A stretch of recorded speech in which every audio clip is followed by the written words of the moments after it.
You look at the relationship between the US and Venezuela, and it just seems chaotic, right? Totally unpredictable. But what if I told you there's a really clear, calculated strategy behind it all? Today, we're going to break down the simple three-word framework that basically explains the Trump administration's entire game plan for Venezuela. Let's dive in. So what's really going on here? What's the driving force behind the U.S. approach?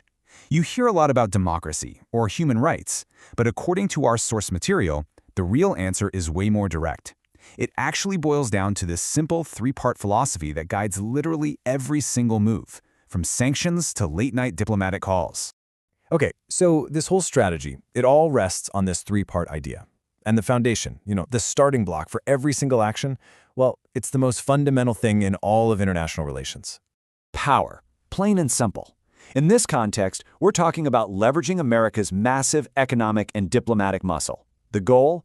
To make sure the U.S. is always negotiating from a position of strength. But look, this power isn't just for flexing. It's a tool that's used to generate Pressure. Right. This is the active part of the plan. This is where you see the sanctions, the diplomatic freeze-outs, all those specific actions designed to force the Venezuelan government to change its tune.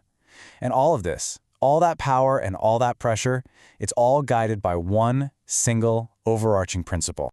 And that is pragmatism. What does that mean? It means the end goal isn't some fuzzy, abstract idea. Nope, it's all about getting real, tangible results that directly benefit U.S. interests. So there you have it.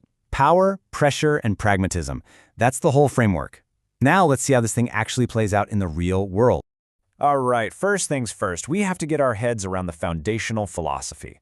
Think of it like the operating system running in the background of every single decision, and that OS is the America First Doctrine. And looking through this America First lens, well, it changes everything. The policy is no longer primarily about things like nation building or spreading a certain ideology. Instead, every single potential action gets put through a very simple, very direct test. Does this move help the United States, politically and economically? Yes or no? That calculation, right there, is the ultimate decider for anything and everything involving Venezuela. Okay, so if America First is the doctrine, you might be asking, why Venezuela? Why are they such a huge focus? What makes Venezuela so strategically valuable when you're looking at it through that specific lens? It really boils down to one word: oil. Venezuela is sitting on top of some of the largest proven oil reserves on the entire planet. So if your foreign policy is all about economic advantage, then controlling or at least influencing that much oil, well, that means you get to influence global energy prices and stability. That makes Venezuela an absolutely crucial piece on the geopolitical chessboard. So we've got the doctrine, America First. We've got the asset, Venezuela's oil. Now we need to look at the how. What are the actual tools the U.S. uses to apply all that pressure and get what it wants? The whole strategy is basically a classic carrot and stick approach. It's got two prongs. On one side, you've got the stick. This is where that power comes in, right? We're talking economic sanctions, all sorts of pressure designed to create leverage. But it's not just about punishment, because on the other side, there's always the carrot, the constant possibility of making a deal. The door is never completely shut to negotiation, but, and this is a huge but, any deal has to be on terms that explicitly put U.S. interests first. Okay, so this brings us to the final piece of the puzzle, the pragmatic endgame. After all this, after using the stick and dangling the carrot, what's the ultimate goal? What are you actually trying to achieve? And the end goals? They are purely pragmatic. No fluff. Number one, by getting a handle on Venezuela's massive oil reserves, the U.S. wants to influence global energy markets. That leads right into goal number two, reducing those crazy price shocks and instability in the oil world. And finally, number three, by pulling this off, the U.S. demonstrates its power and reasserts its influence all throughout Latin America.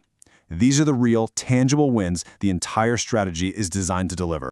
And so, you see, it all comes back to this one idea. This quote just perfectly sums up the entire framework we've just walked through. It's about using American power to apply relentless pressure, all for one reason: to get a pragmatic outcome that puts American interests front and center. That's the whole playbook in a nutshell. And that leaves us with the one big question at the very heart of this strategy, doesn't it? What happens next? Is the path forward going to be more pressure, more of the stick, or will some kind of pragmatic deal, the carrot, be seen as the smarter way to serve American interests?